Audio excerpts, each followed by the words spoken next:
Hello and welcome everybody to another stroke analysis with me, Coach Mike Babel. We are going to look at Faisal's backhand today. He's a 4-0 player, and I'm just going to let the backhand run here a couple of times just so that you can see what we're going to look at.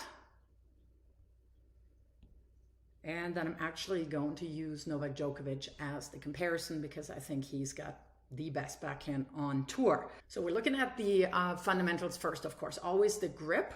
And you do have the proper grips on both your bottom hand, your right hand, and your left hand. So continental grip on the bottom hand and an Eastern forehand grip on the on your left hand.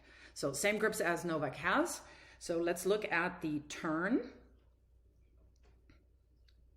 So this is a good solid unit turn. If I have Novak here doing the same.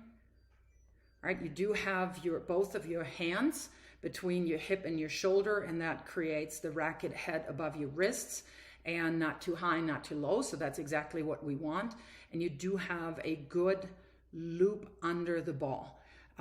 One thing that I think you can be a little bit more aggressive is the loading of the left leg. So you see here when Novak is taking his racket back, now you're in a similar position here. Most of his body weight is on his left leg as it is on yours here. However, then when you're starting to hit, there's a little bit more of a dynamic stride here into the shot. Now, of course, it always depends a little bit on the incoming ball. So it looks like the ball that Novak here is getting is maybe a little lower, but you do see a very distinct transfer of weight. And since I don't have that many other things to pick on your backhand, I do really want to get into the details here. So one thing that I'm noticing is the contact point. So we do see that you have a loop, you have your the racket head under your wrist here, which is good. That's what you want. You have that loop, you're brushing up. To my mind, you could have your contact point ever so slightly more in front. And you see that here with Novak, that he has it in front of his right hip and in front of his right knee. And you're fairly close here.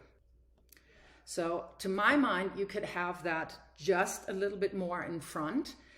We will see that from the back also, that there's quite a variation on how far out you are to the side, sideways, you're making contact to the ball. So to me, that looks just a little bit jammed. On the take back, you can start using your left arm there a little bit more to extend that. So when we look at Novak here, he's taken his arm back, his left arm, there's a little bit more space between your rib cage or his rib cage and the upper arm, and you're pretty tight tucked in there. And your elbow here is a lot more bent than Novak's. So if you do have your left arm a little bit more extended, that would make sense that as you're then reaching forward and brushing up to contact, that allows you to create a little bit more space in front of your center of gravity here. So that would be the only teeny tiny thing that I'm seeing here on your backhand. Because if we leave this running here on most all of your balls, of course I'm feeding them fairly nicely, you keep that contact point between your hip and your shoulder. However, they all seem just a little tight here on the contact point. Right there, you see that you basically have that sideways to your chest, and you just don't get enough control off the ball there. And at your level, I do have to talk a little bit about power, of course. That's not the best position to have that ball in for your weight transfer, right? So reaching out more in front will allow you to also get a longer stride here with your feet, and you see that here. Novak is way further than his shoulders in that stride, whereas yours is, I want to say, a little further than shoulder width. So those are the very tiny details that I have to pick on. Because if we look at the rest of your motion here, right, you have a really, really good unit turn. I love that you look over your right shoulder, the right hip and right shoulder go back. And again, as you then hit, you have a good follow through that. Then when you have a more extended arm on the left, and then of course consequently also on the right, you will have a follow through that is just a little further away from your head here. You see that here, how far away that is as it comes around here, as the follow through comes around for Novak. So again, very, very small nitpicky things, but again, at your level, that's what we have to look at. So now let me show you what I mean with the varying contact point from the back, because I think that's where we see it a lot better. So I'm going to let that run, and I'm going to slow it down a little bit, and I'm going to try to capture where you have your contact points. And I'm referring to the side this way, so sideways. Again, if we just go back to the fundamentals on the take back and all of that, you again see that you have your racket head above your wrist. That's good. You have your take back here. That unit turn brings your right shoulder and right hip around. And we see that, of course, because your left hip and your left shoulder come back around. Little bit more space here would be ideal. So you're tucking the upper arm really close to your rib cage. So a little bit more air between your rib cage and your arm. And then the left arm goes back, not quite extended, but a little bit more than what you have here. But then let's look at the contact points. So I'm trying to catch them here. That's one.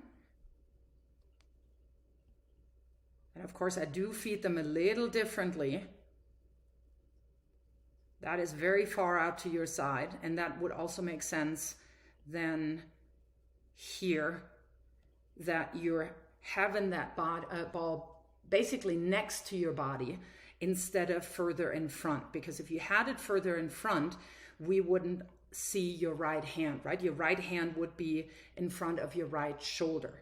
So to me, that is too far out here, and that doesn't really allow you to move your body weight forward into the direction of the shot. Again, you have pretty good control, but if we look at the few balls that you are missing, it is when your contact point is a little too far out to the side. Right? That is a little bit of a better contact point. It's a little bit closer to you sideways. So let's see if we have one ball that you're actually missing. I think it's the very last one. Yeah, so that is a little out of control there. Again, very small details here. And again, you're a little too far out to the side.